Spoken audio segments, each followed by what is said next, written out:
Laporan jurnalistik majalah Tempo yang berjudul Kantong Bocor Dana Umat mengungkapkan adanya penyelewengan dana bantuan sosial oleh Lembaga Filantropi Aksi Cepat Tanggap atau ACT. Penyelewengan dana bansos yang dimandatkan oleh Boeing kepada ACT sebesar 138 miliar rupiah untuk disalurkan kepada para ahli waris korban kecelakaan Lion Air CT610 pada 2018 lalu berhasil terkuak oleh Bareskrim Polri. Dari jumlah dana tersebut, sebesar 34 miliar rupiah diduga digunakan untuk kepentingan pribadi para petinggi ACT.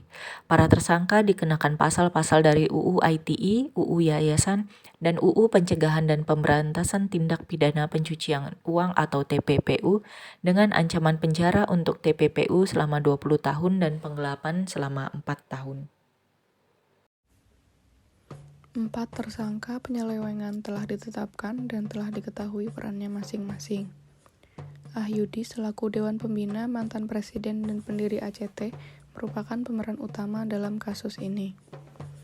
Ahyudi membuat kebijakan pemotongan donasi yang diterima oleh yayasan sebesar 20-30% untuk pembayaran gaji, tunjangan, dan fasilitas lainnya.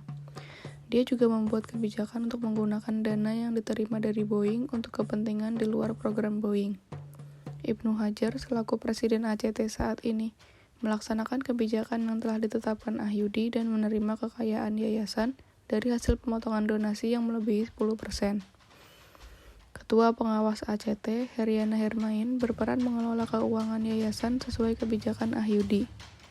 Anggota pembina dan ketua Yayasan ACT, Novaryadi Imam Akbari, juga turut menerima gaji sebagai pembina ACT dan melaksanakan tugas sesuai kebijakan Ahyudi.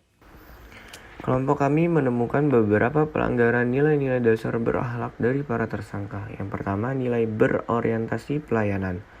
Mereka gagal memenuhi kebutuhan masyarakat berupa dana bantuan sosial untuk para ahli waris korban kecelakaan, sehingga kepercayaan masyarakat terhadap ACT pun menjadi hilang dan ACT tidak lagi dapat diandalkan.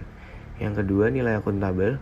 Mereka menyalahgunakan kewenangan jabatannya untuk membuat kebijakan yang hanya menguntungkan pribadi. Penyelewengan ini membuktikan rendahnya integritas para tersangka. Yang ketiga, nilai kompeten. Mereka tidak kompeten dalam melaksanakan tugas utamanya sebagai penyalur dana bansos dari Boeing untuk para ahli waris korban kecelakaan. Yang keempat, nilai harmonis.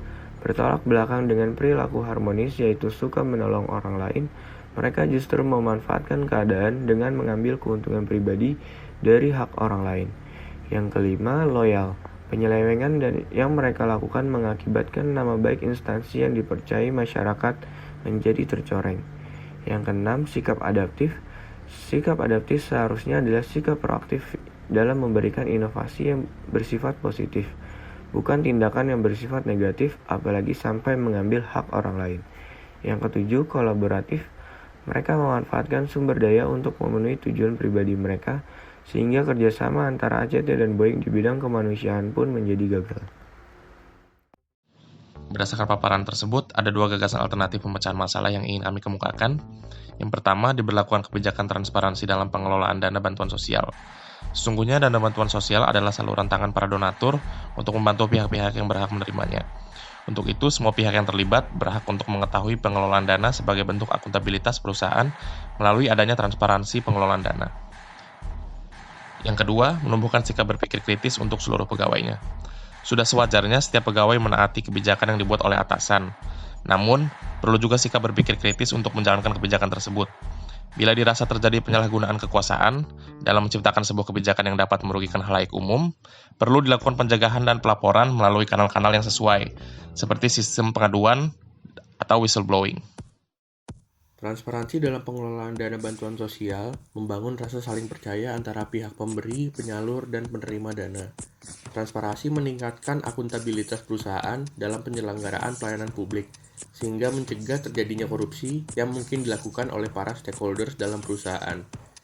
Sikap berpikir kritis para pegawai dapat membantu dalam mengevaluasi dan menyaring kembali data atau informasi, sehingga tidak serta-merta menerima kebijakan yang dibuat perusahaan. Kemampuan berpikir kritis dapat membantu dalam pengambilan keputusan dengan membandingkan pro kontra saat dihadapi situasi sulit. Kasus penyelewengan dana ACT masih berjalan, namun kita bisa belajar dari dugaan penyelewengan tersebut.